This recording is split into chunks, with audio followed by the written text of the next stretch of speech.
Patrick Willis. That's all I'm going to say. I'm serious.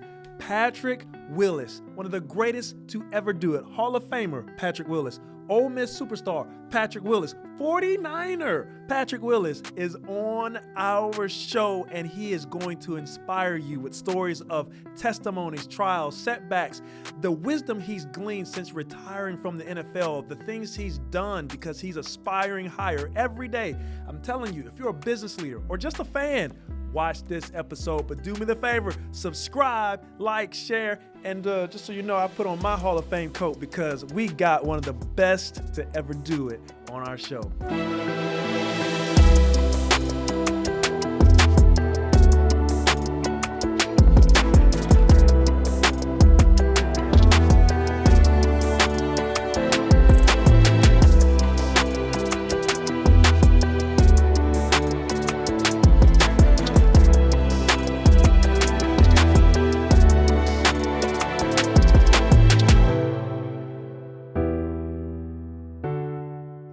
Welcome back to Aspire Higher with Charles and Yvana. We are so grateful and honored to be with one of our greatest friends, man. This guy and I go way back. I can't even believe that it's been 20 years. It's ridiculous. Patrick Willis, Hall of Famer, 49er, Ole Miss, hotty toddy, land shark, hit or die, the best in the business. I'm telling you, I can't wait for you guys, if you hadn't before, to meet my friend, Patrick. What's up, Patrick?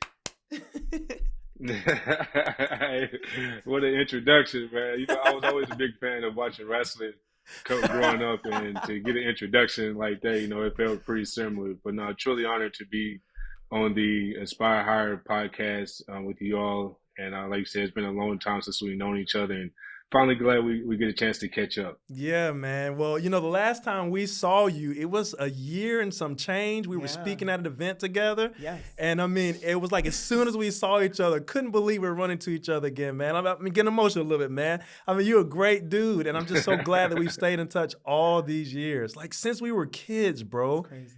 Kids. Yeah, pretty much, man. I mean, 18? Yeah. Like young, pretty much. I know, you know, when you're a young kid, you say like, you know, turn 18, you're grown. Yeah. But when you get a little bit older and you look back, you like mentally like, man, we were still just babies and kids, you know, in the world. So that's right, man. You know, there's a funny story because I always laugh. First of all, just to make sure I say it again for anyone who doesn't remember me saying it the first time, we graduated from one of the greatest institutions in the history of education.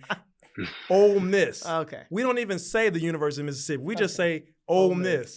Okay, I'm sorry. Did I say Ole Miss already, Patrick? You said it 8 anyway, so here's the funny story, though. I'll never forget, and I brought this up to him last time we saw each other. I remember he used to make fun of us because I ran track. You know, obviously, anyone who's watching. And we would come off of the track, and we're cramping. Our body's hurting. We're going to the trainers. This man and his friends, they're chilling in the cold tub. And we're looking at them like, do you guys actually work? Because we were cramping, we're dying. Y'all look like y'all having the time of y'all life over there, man. He's over there just chilling in the cold. Man, hey. He was chilling. No, that's because we already got a little bit of work in before you guys. Right. A little bit of work in, but no, seriously, hours. man. I mean, all those hours y'all put in football? Yeah, no. Come on. I'm you got to give him credit. No, we got to give him credit. And then he became a legend. He was cooling off early so that he could be on fire later. Well, okay? let's put I got it this your back, way. Patrick, okay? We were running, but we weren't running to hit anybody or to get hit. Come on. Football is one of the hardest sports ever. Yeah, sure. Ever. Yeah, man. Speaking of that, tell us about a little bit of your memories, man. Talk about Ole Miss football, if you don't mind. Just take us back in history. And if you want to, you could take us back even further. How did Patrick Willis become Patrick Willis? Well, first of all, I would like to say, man, what a journey just to get to Ole Miss. When I was coming out of high school, I really wanted to go to the University of Tennessee, the Tennessee Vols. You know, being from Tennessee, you know, the Vols was America's college team to me.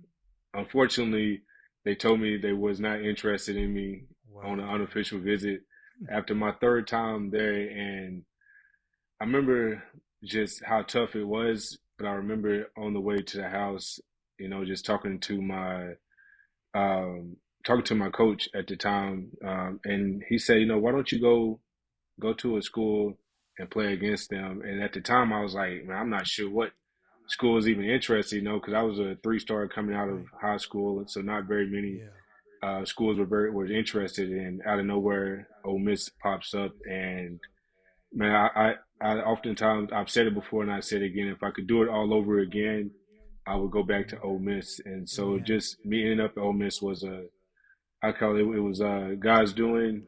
And if I had to do it all over again, I would go back to Ole Miss again. I really enjoyed my time at Ole Miss. Yeah, man. It's amazing. And, there's stories. I know that you can go as far as you like, but you went through some things early on. And please, by all means, share only what you're willing to. But people don't know, Patrick, the man that you were before you even became the man that you are. Life forced you to have to grow up really fast. Do you mind sharing even just a piece of that? Yeah, I will. It's something that has been I've spoken on before. It's been documented a little bit. Everything you see is not everything to it. Some of it is little extras. Some of it is, right on. But all in all, it's merit, merit to my truth, to my story. And growing up, I can't say that I had the best. Obviously, now you're older, you look back and you see things a little different than you kind of understood him as a kid, but nevertheless, I still had my circumstances like others. Sure. And at 17, my siblings were put in foster care, and that it was a tough moment. With that being said, was very fortunate, very fortunate how things kind of worked out. And man, as I look back on it, I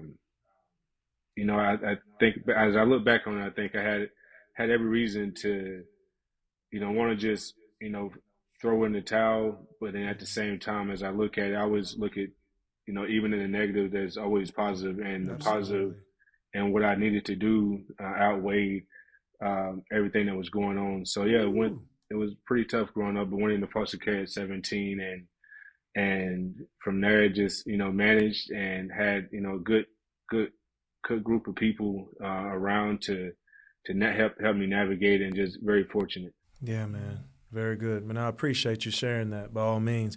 So let's go back then to the best time you ever had in Ole Miss. Is there a memory that stands out more than any other memory in your career as a college athlete that you want to talk about real quick? I would have to say it would be two stories. One in particular would be the admiration I have for other sports. I know you guys come on now. Led off the story. No, bro, we led off the story with, you guys, being on the track field and doing the work that you all did. Yeah. And I was a big fan of that because in my school, I only had 3 sports. I only had football, baseball, and basketball. And that was it. So no track.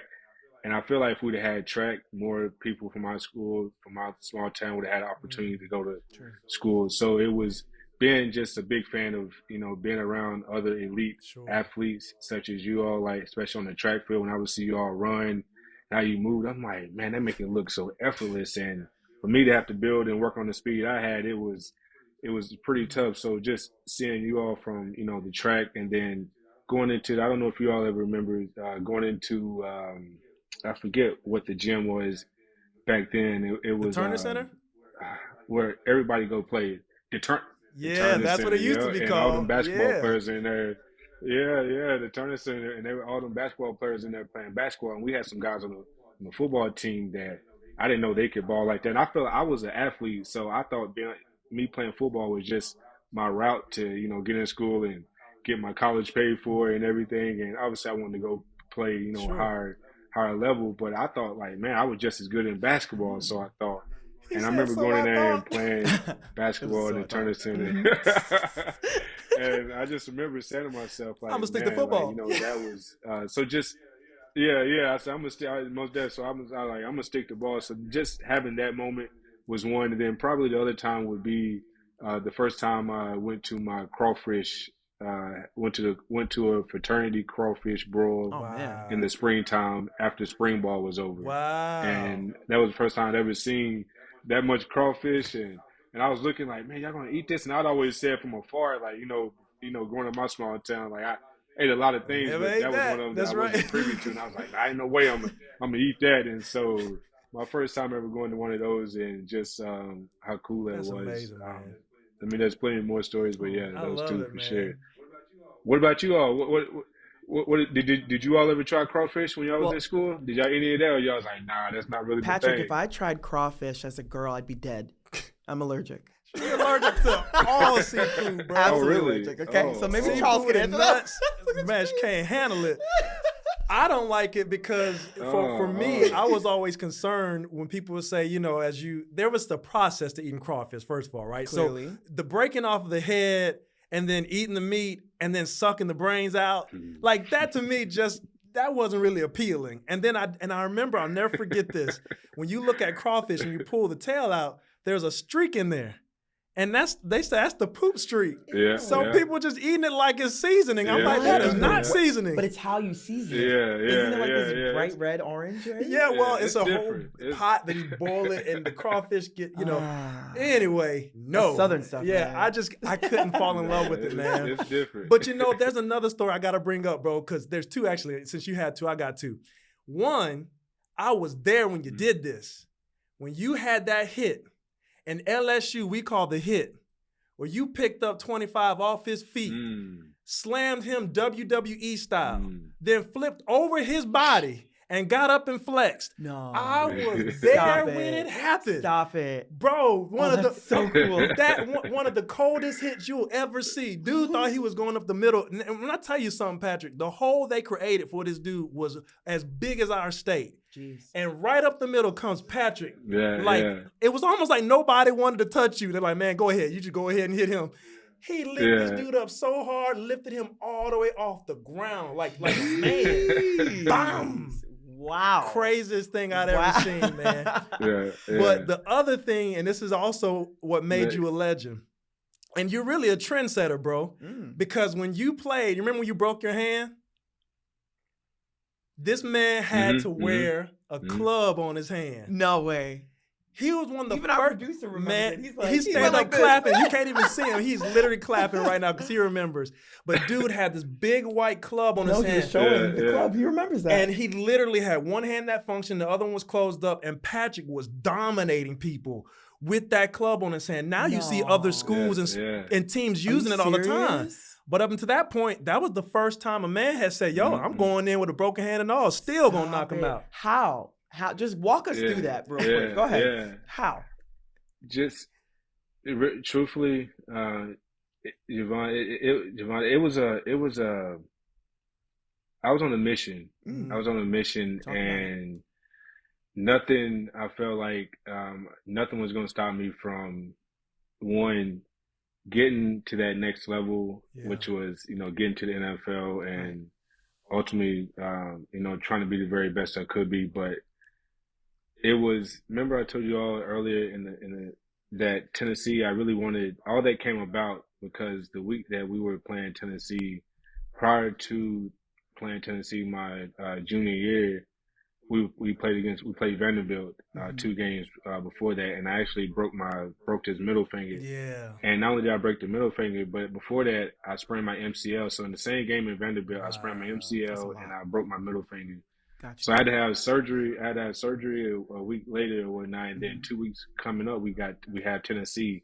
And mind you, when you have a MCL, which is a ligament, a sprain in the knee, so not the ACL, but the one where it puts you out for a long time, but I forget the grade, they call it like a grade sprain in the knee. It usually takes about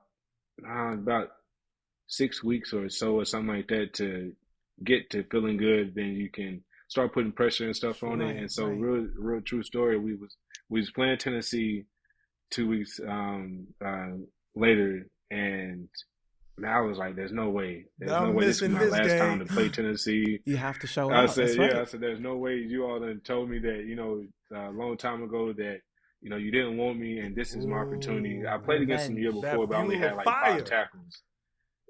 Yeah. So I was like, and so just that game, the trainer said, let's see what tests out your knee and see how it is. He said, but what your middle finger? I was like, you know what, man, we're gonna have to find a way to, Do put something on something. it. And so we just the trainers worked with me, and we had a big old brace on my left knee. I went out there and warmed up, and I'm sharing with you all. I probably, you all know that being athletes, that Sure. sometimes a lot of times you don't always feel your absolute best, but you still got to Absolutely. Yeah, and that's perform like athletics. as though You'll Yes. never you feel your are. absolute Yes. best. Yeah. And yeah, so that game, I went in and they said, "How you feeling?" And I shouldn't have played, but I was like, "There's no way I was not going to." And so yeah, we wrapped it all up. It was huge. We call it the Q-tip, but it kind of reminded me of a It does call look it like like a this big a Q-tip. club. Yeah. And so we just call it the club to make it more aesthetic. We're gonna wear the club, and went out there and had I think it was 16 tackles One of the total. I best think like 4 games for a you loss. ever We ended up had. No losing, way. Ever. and I'm What? telling you, man. yeah. I And mean, this is the so That's dude. passion and fuel for you. My God. Bro, and if you're listening, Whoa. audience, I just want to encourage you. Sometimes in life, and this is a great point to make, you're not going to always feel your best. Absolutely. You're not always going to feel like everything is moving the way it should. Yeah. But the one thing you got to be determined to do is keep moving anyway. That's right. In our book, we talk about dare to defy. Mhm. If there are odds to be defied, you got to be daring enough to do it. You got to do it despite how you feel, what other people say, what you even think, and you have to set a positive expectation. I love how Patrick just talked about that tenacity and audacity. Literally, that is audacious. That's real. That's saying, I don't care what's in front of me, but what is in front of me, I'm about to take its head off. And boy, did he. Yeah.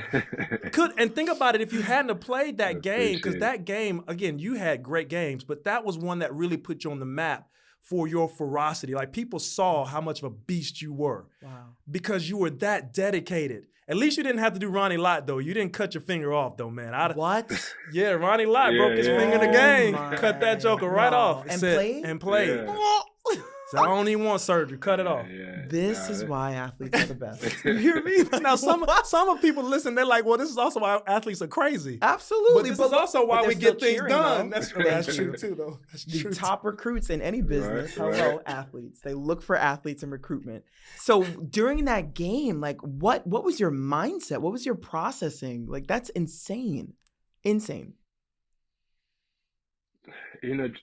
Truthfully, it was one of determination, but it was driven by the vision that I had already had. Because again, but the higher destination was to ultimately get to the NFL, and every opportunity to play a game, regardless of who it's against. You want to play your very best for this audition, but playing against being in Tennessee, having a little personal vendetta, it just made for the perfect, perfect circumstances, the perfect moment. And like I said, just working with so much, I call it like it's something that goes beyond just, like I said, something that goes beyond just feeling good. It's having that vision, and that vision was always higher than just the moment in front of me. But the moment in front of me you had to take care of it and put forth your very best. Come on. And so that's where a lot of drive comes from. Sometimes it's kind of hard to speak in X and O's. Sometimes when people are asking, I don't know. I wish it could just say I saw the guard block, but now it was, man, just having the mindset of it's so much bigger than this moment, but right now is the greatest moment. So how can I make it awesome? You said something, vision for the audition. I don't think a lot of athletes see games as auditions. Sure. I don't think business people see their life as constantly auditioning. That's beautiful. Like, that mindset right there. Yeah. Vision for the audition. Absolutely. First of all, visualization takes mental prep work. Sure. So you're in the game, or even before the game, you're visualizing, this is Vanderbilt. Yeah. This is the school that didn't want me, that rejected me. Now I've got to walk through adversity and physical ailment and injury to prove not only do I belong, Sure. but you're going to be mad that you missed out on my life and my Absolutely. opportunity to shine. And right? they were supposed to miss Come out. on. They were supposed to miss They out were. on you because there was a purpose for you that you don't even realize and you didn't realize then. But I want to say 3 things that I think will be really important for all of us. One thing, Patrick, is when you started this show, you were talking about what you walked through. And you were very polite in how you talked about it because you went through some very challenging times that only people who are close to you really know. But for you to have walked through them, you had a strong why, a real reason for why you had to make it. That's right. It wasn't just Patrick Willis wanted to go to the NFL. You were carrying everything and everyone on your heart, your mind, your soul. You willed yourself. Patrick Willis, you willed yourself there. But then here's what's really dope, bro. And I talk about this in one of my keynotes when I speak to athletes and leaders in the world. It's not just enough to know your why. Patrick, everything you said was also why not now? Right. The people who get it don't just have a good why, because I can know why I should do it. That's right. But you made every day, you were like, I'm deciding that today is the day. Right. I'm winning today. I'm going to the NFL today. Even though it took years to get there, you had already decided that it was going to happen. At the very least, if you had the chance, you were going to make sure you gave yourself the best opportunity. Wow. But then the last thing, and I hope that you get this when I say this if you're listening, because it should inspire you to the core. The one thing about Patrick that I know for sure, just like what I know about myself, I came from Mississippi, from a small town in Mississippi, and my best friend often tells me the best thing you ever did was you took enough courage to get yourself out of there. And you have to answer this question as well. Why not me? It could be anybody. Yeah. It could have been anybody. Yeah. But Patrick decided that it was going to be him. Come on. And when you answer those 3 questions and you're able to say that I know for a fact that I'm dedicated to it because I know those 3 things, there is nothing in this world that'll stop you. Yeah. The problem is that most times you don't get to a point to answering those questions and they don't mean enough to get to a point where you're willing to do whatever it takes to get yourself there. Patrick, I'm proud of you, boy. Yeah. Like I said, that right there is a big message, and you lived huge. it. Yeah, I appreciate it, man. When I think back over things now, I'd say depending on maybe our circumstances or our situations, like maybe that drives a lot of us to. Yeah, that drives a lot of us to why we do a lot of what we do. And sometimes, and I know for me, mine was a little bit bigger than myself. And that really helped because sometimes, matter of fact, I'm going to see my nieces tonight, some of them, a couple of them, and they have a music recital. Look at this. And as I'm looking at them now at this age that they're at, I smile because as we look back over life, the biggest thing that we sometimes have is that moments of regret or did I do enough? Did I do what I set out to do? You have this thing like, am I fulfilling? Just all these different things that come across your mind, at least for me.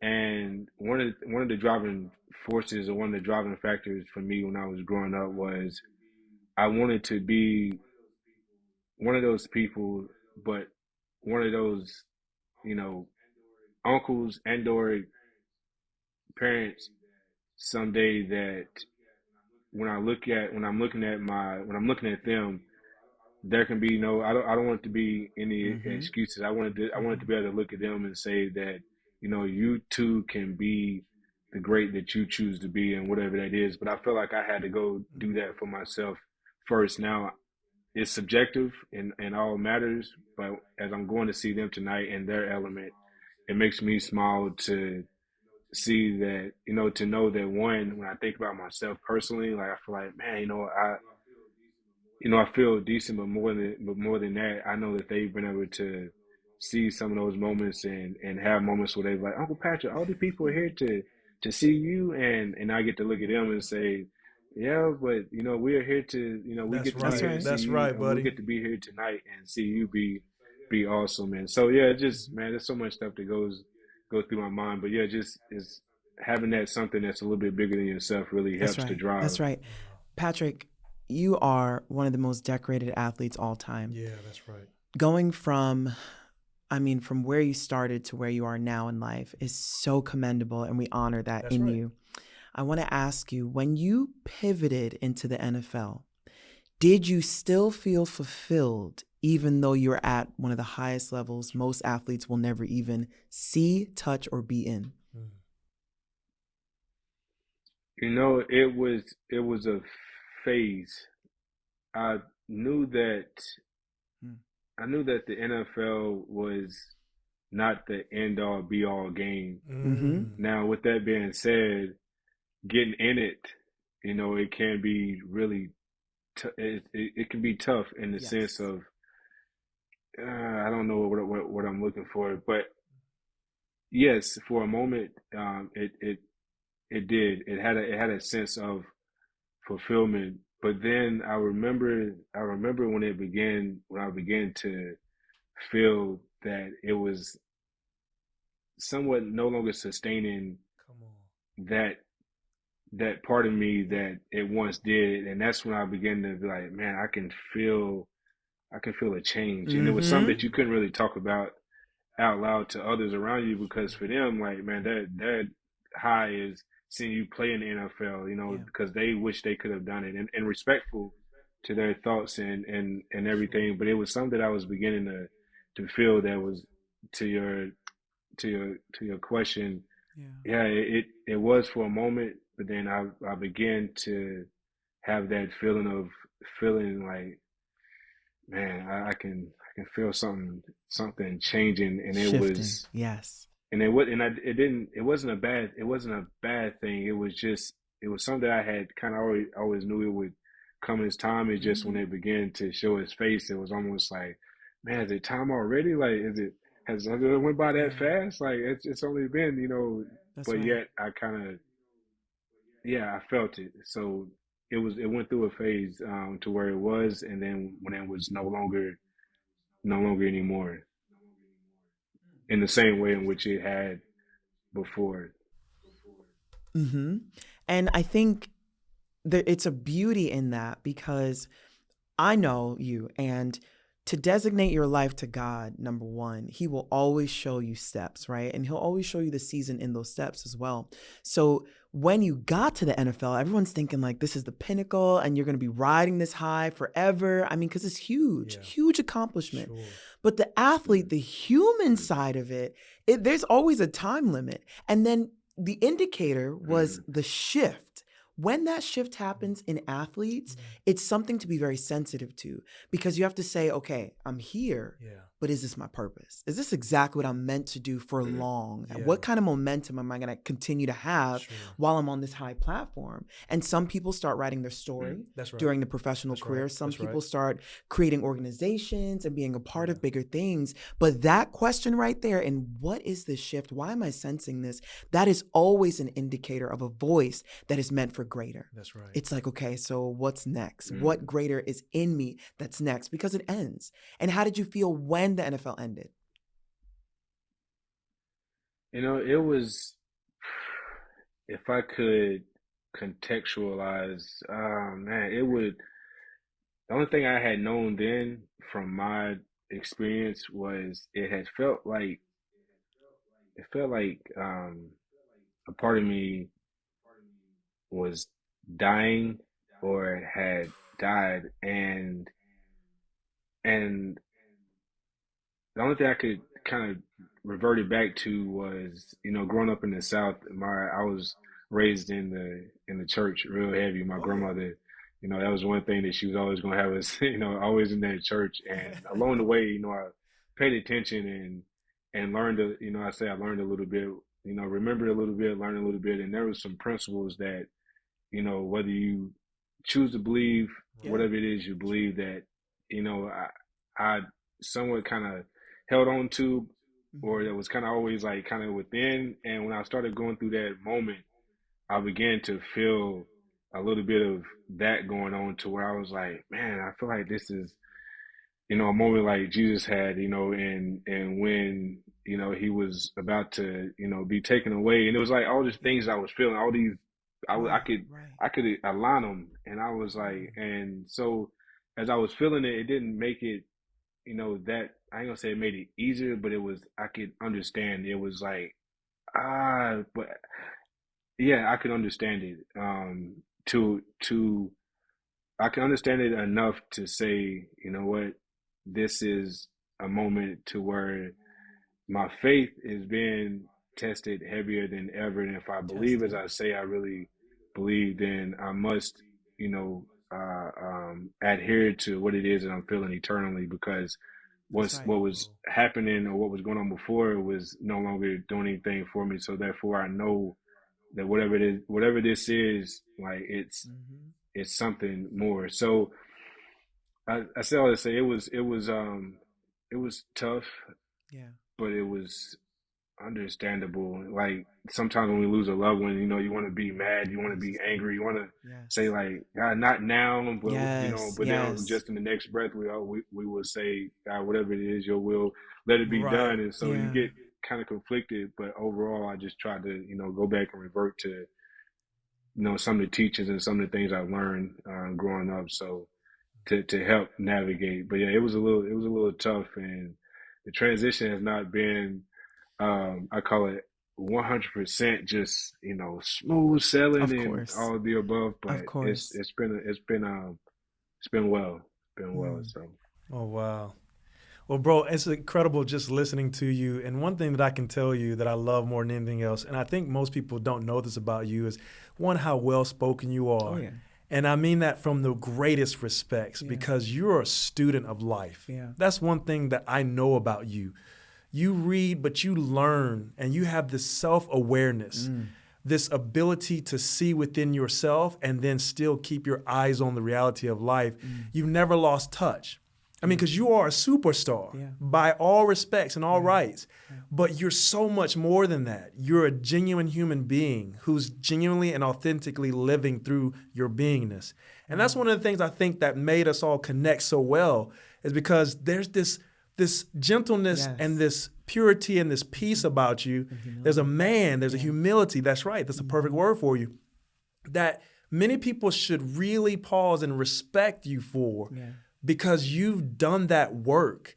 Now, would you say that that was always you, even when you were playing in the NFL? Because I knew you personally, but do you think that this was something that developed more after you got Yeah. out, when you started to see it separate from you? Mm.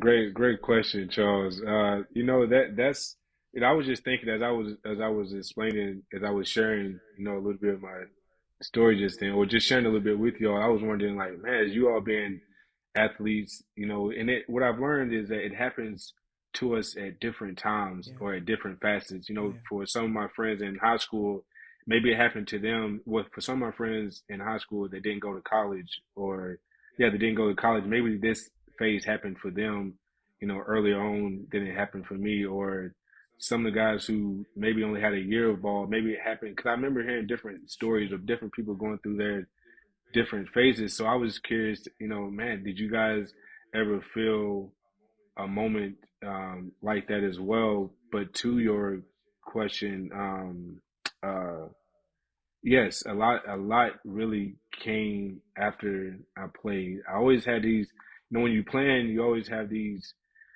questions as well, or these, I call me just internal questions about things. And though I understood that football was my job, I always thought about other stuff, like stuff. If you would have been like, man, what are you thinking about how this was made? And we out here playing football. I'm like, I don't know why my mind is, wondering like, how all this get put together or whatnot. But, so just like you were saying, like it was, football was my life for a brief moment, but as it was my life, it was I always like was thinking about other Yeah. things outside of it. But I know when I retired, it really allowed me the fortitude, given different circumstances and situations, to Right.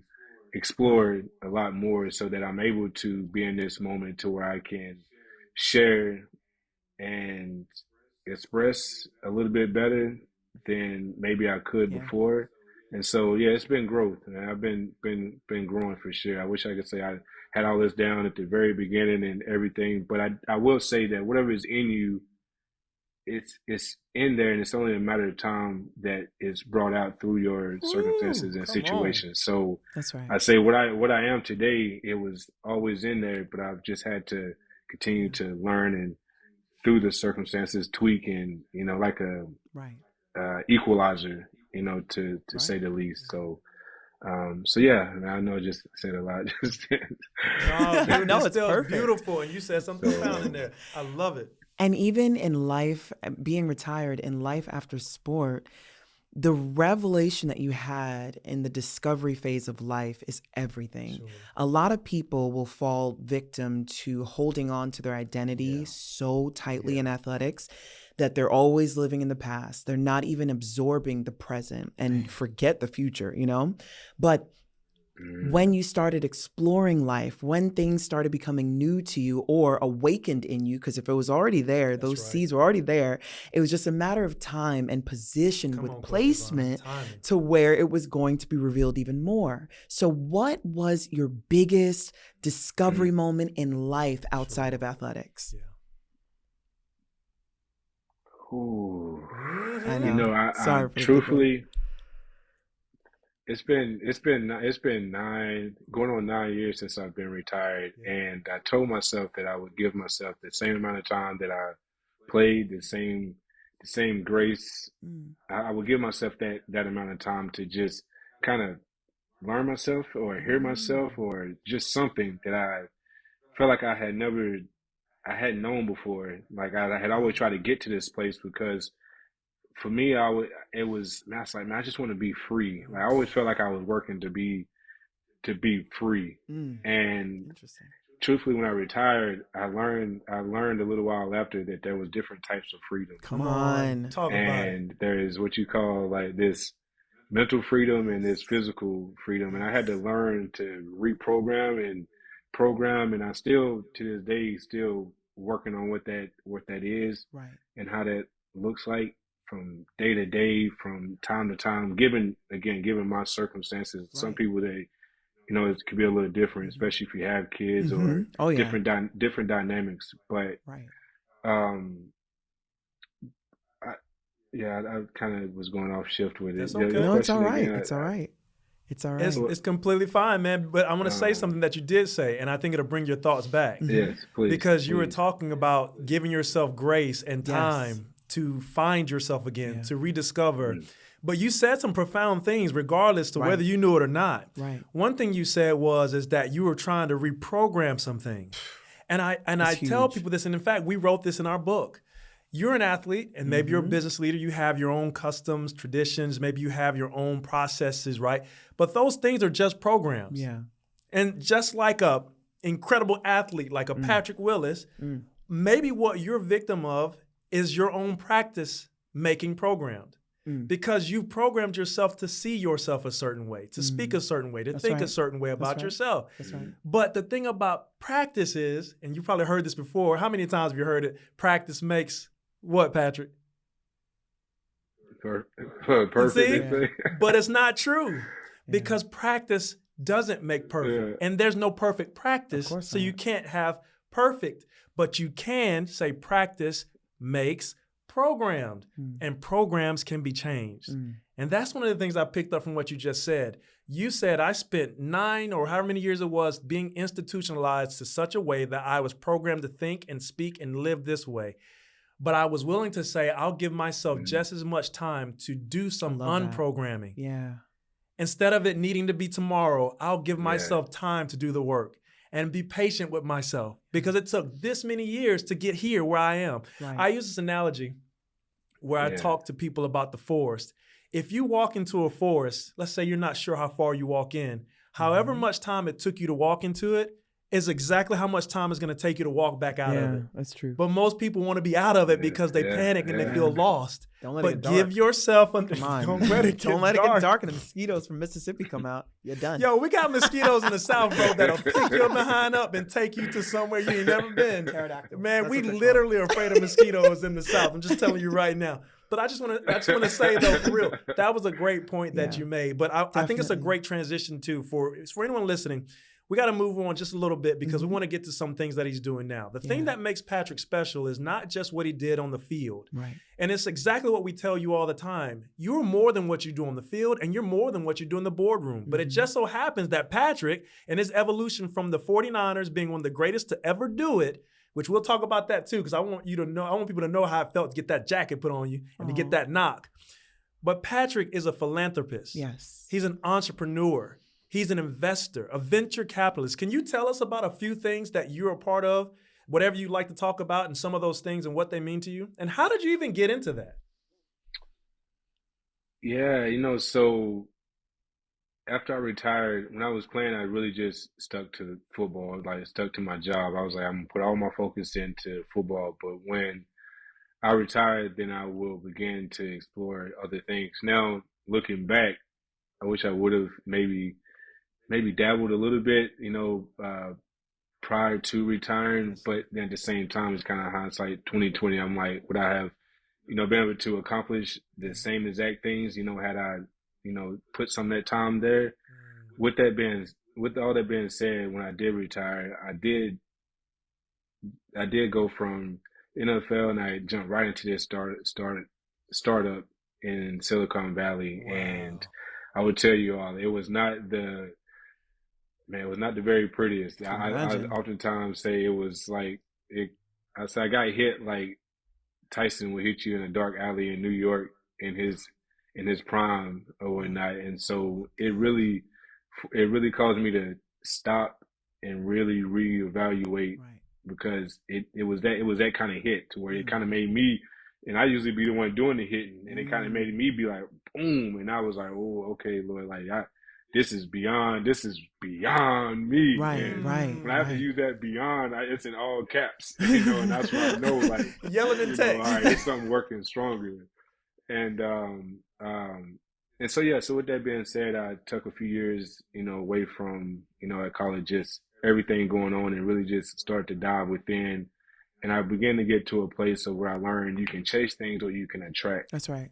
And I began to, it's this old saying, I think it's in a Buddha concept or some of the nature, but it goes something like, when the student is ready, the teacher will appear. Yes. Yeah, that's a martial arts proverb. Yeah, and that's kind of what happened to me a little bit. And yeah, so one thing kind of led to another. A friend of mine was like, man, I hear you've been talking. When I began to come out of my shell a little bit, my friend that was close to me said, hey man, you were talking about something. I have a friend he's in this line of work. Maybe I could introduce you all, and I don't know what could come of it or whatnot. And so he did, and it was an online coaching platform called CoachTube. Wow. And it was right up the alley of what I was thinking about the whole AI world, in the sense of like, man, if I can't be there physically, because I was kind of just already, I was tired. I was like, I don't know if I can get on the plane and just be flying all back and forth. Correct. And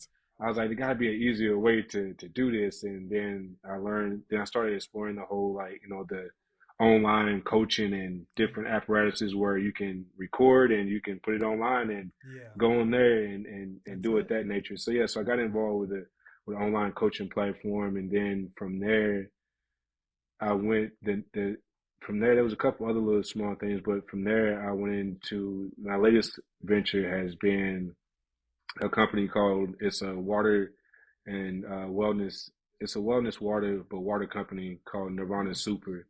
And you can find out more about it at philsuper.com. That's philsuper.com. And very excited about everything that's going on there. So I'm an ambassador and investor in that. And then from the entrepreneurial side, I kind of went over to the philanthropy side, where I was doing something before under the name of the Winker's Mind, in which we were doing what I call the Willie Fit Zones, and I actually was able to do a couple of them.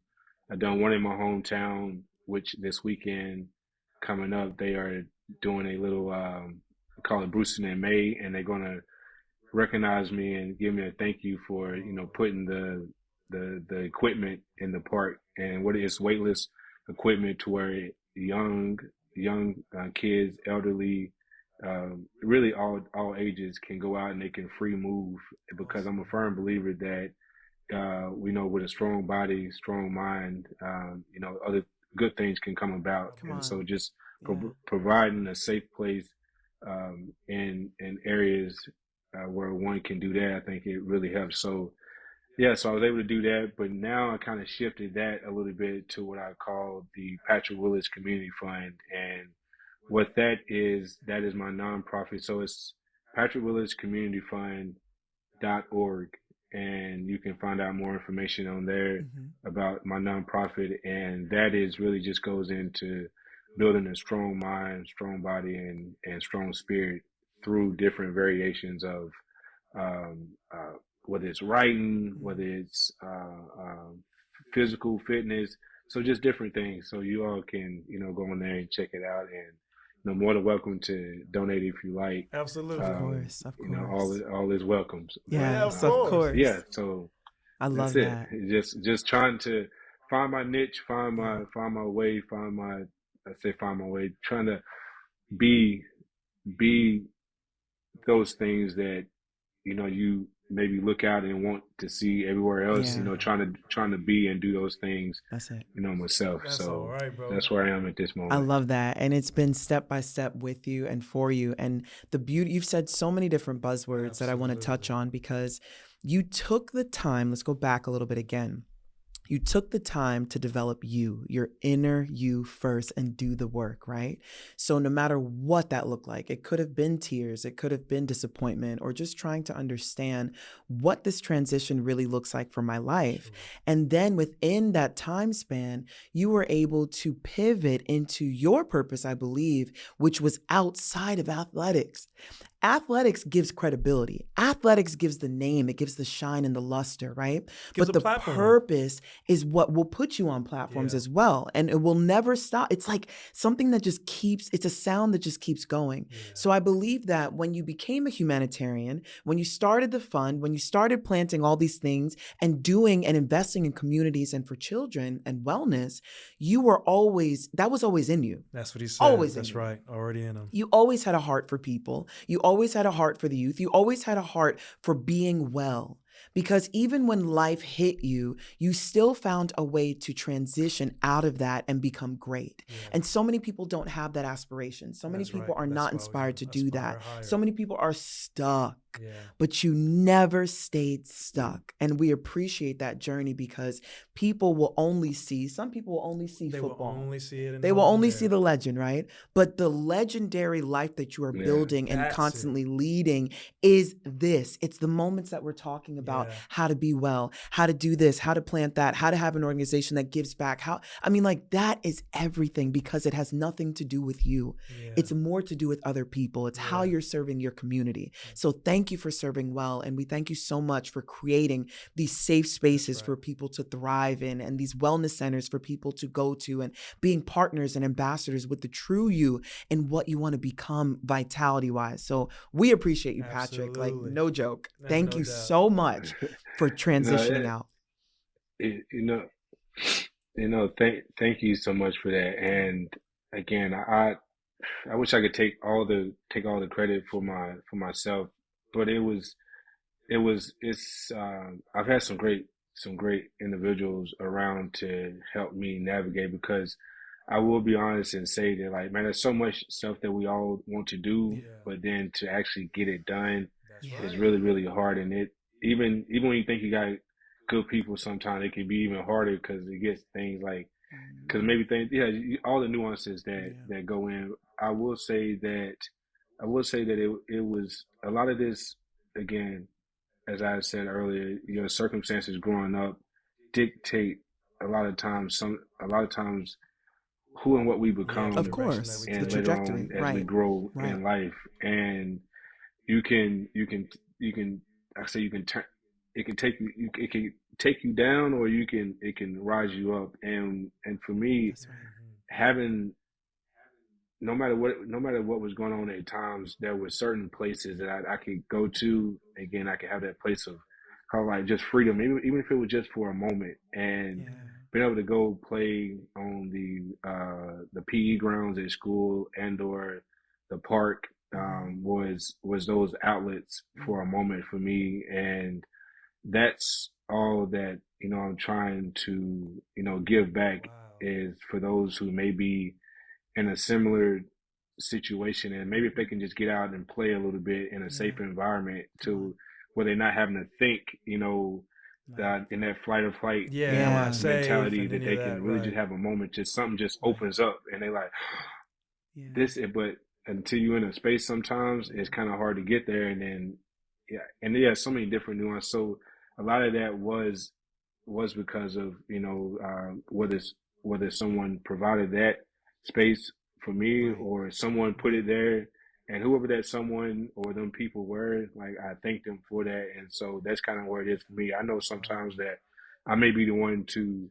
get the credit perhaps, but I'm always, I'll always be the first one to say, thank you, but it's so much bigger than me, or there's others who help, make this possible. And so so that's all I just wanted to.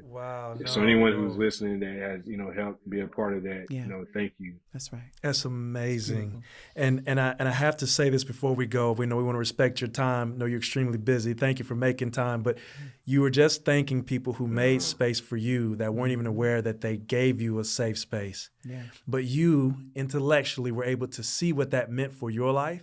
And instead of just looking back on the great memory, you decided to create them. Come on. And I think for anyone who's listening, if you are getting what this man is putting down, this is a life lesson on how to be great. Because notice his highest aspirations started to ascend when he started to think about the safe space he can create for other people. He literally saw what was beautiful in his life. And instead of just holding it and saying, yep, it was beautiful in my life. Thank you that I got it.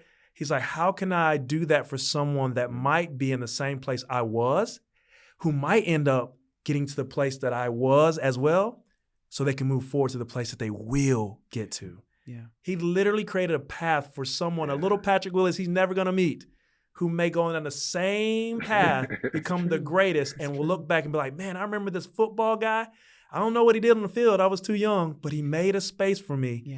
And look at who I became. But speaking of safe spaces, I'm going to say this real quick. Most of y'all don't know Patrick Willis is a gamer. And I think that he would love to tell about one of his other ventures he has. Shout out HLX, because he does gaming tournaments. Where you can literally subscribe to kick Patrick Willis' butt. No. Because I know he ain't no good on video games because he's too good in real life. Here we go with the shade again. Hey, nah. That was a good one, Charles. I appreciate it.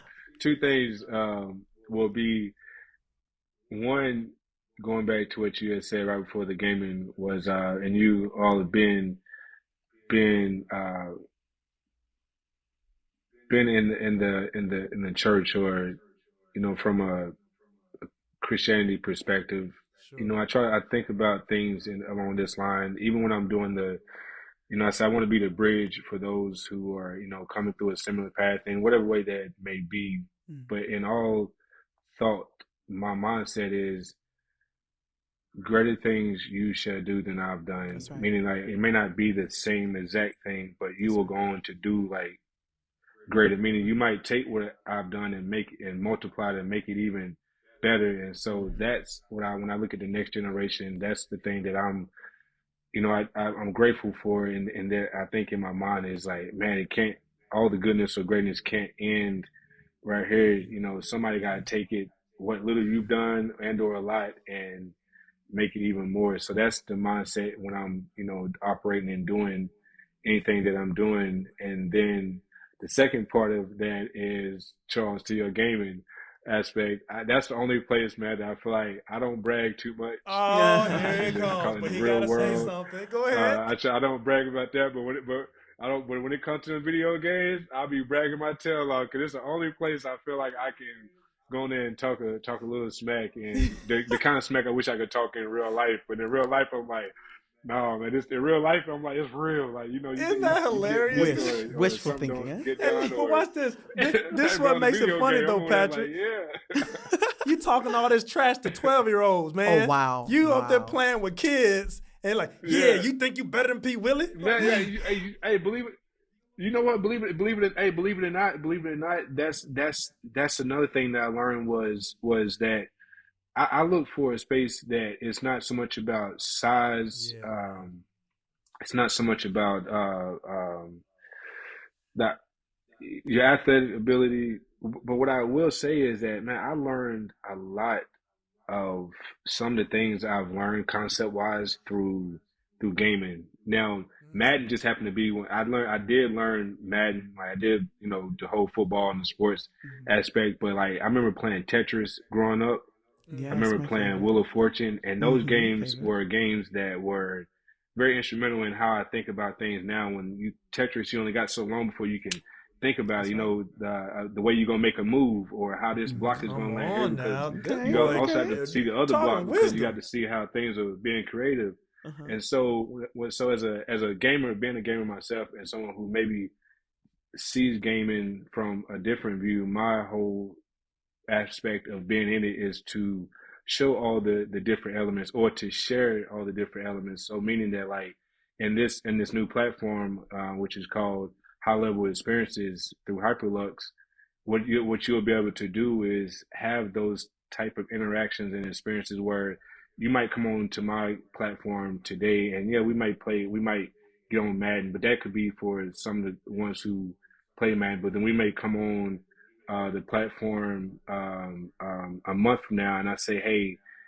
we are going to this right here is going to be a reading night or something. So we're going to be on Twitch, and we might have the fight of your life, or we might have Yes, you you will. got that, huh? There's You, no you didn't might. catch that, Yeah, huh? Bingo. You didn't yeah, catch yeah, you yeah. didn't catch it. You We didn't catch will Can't that, quote have. that one. huh? Yeah. See how so you see how so it's different. It's different ways in which this platform is so I'm sorry, so it's different levels to the platform that's beyond the gaming, but the gaming is different levels to gaming, but that is the one avenue that I've learned. In order to get people in to share what it is that you want to share, you got to somehow find a way to get them there, and that's the one space I learned. Whether it's yeah, primarily it maybe caters to the youth, but I think when others begin to tap in and you realize, like, wait a minute, there's different avenues that you can get in, or you Mm-hmm. can connect and Mm-hmm. share what it is that the light that you were trying to share, Right. is possible. So yeah, so that, but Madden will be that first entry though. So shout out to Madden. But Shout yeah, out I'm to I'm Madden I excited, for guess. that. man, Well, I for this mean, I one. guess. Jeez, Yeah, my yeah, gosh, man. Well, yeah. I'm See gonna how I take had to you up twist it. on one time, man. See how I had to spin it a little bit. Yeah, yeah, yeah, You yeah, did a good I yeah. job thought, spinning it, come bro. on, come I'm on. really proud of you, man. You did a Nah, good job with that, brother. Well, nah. I nonetheless, Patrick, appreciate it, before you man. go, is there any last words you want to give to anyone? It doesn't have to summarize what you said, but is there anything, any message you want to leave for anyone who's listened this far? Yeah, my as I think about life now, being 39, I don't 39, God know dog. what. Really? Yeah, I know, right? Forgive him. Just keep going. I'm Let's not get. sure what happiness is to an individual, but I do know that, man, joy is a grateful thing. Meaning that happiness is temporary, joy is a long time, and so in all that you are doing, yes, man, yes, in the now. If you can build up the happiness and that true happiness, then that joy when you look back. I think joy comes when you look back on the grind, when you look back on where you started and seeing where you are, That's right. and you see a bunch of those moments that you see a bunch of happy moments, Yeah. meaning that don't mean there's not some quote unquote negative things in there, or some things you may not be as great, but you're just able to be happy. I mean, you're able to have joy. So yeah, so build on those happy moments in the now, being present, so that when you look back, you can you can be in a place of joy, opposed to, man, that space that, as you all maybe know, it's not a good place. It's that place that you feel victimized, and Mm-hmm. you can't see, man. Everything is just Mm-hmm. cloudy, and and dark, and I don't wish that on anyone. However, I will say that in some form of fashion, we all have to go through our moments. Some are deeper than others, but wherever there's a will, there's a way. Yeah. And I believe that. So, and that's why I love the name. I'm a very big person when it comes to names, and I love the name you all have for your podcast, Inspiring Higher, because when I think about expiring, aspiring, inspiring, and expiring. Mm-hmm. Some of that nature, that the aspiration is the side that's personal. Like, I feel like it should begin with you. Like, that's right. If it begins with you and it's not so much about you getting caught up in something that's outside of you, then I feel like later on when you look back, you won't have such a hard time coming back to you, because, man, it's really easy to get caught in, seeing amazing stuff that other people are doing and want to do it just like them and be just like them. But you later on realize that, like, man, maybe that wasn't so much, my thing. Right, I was doing that right, that's what right, everybody right. else was doing. Like, Right. then you have to, so really just trying to work from that place of aspiration, which means it kind of starts with you.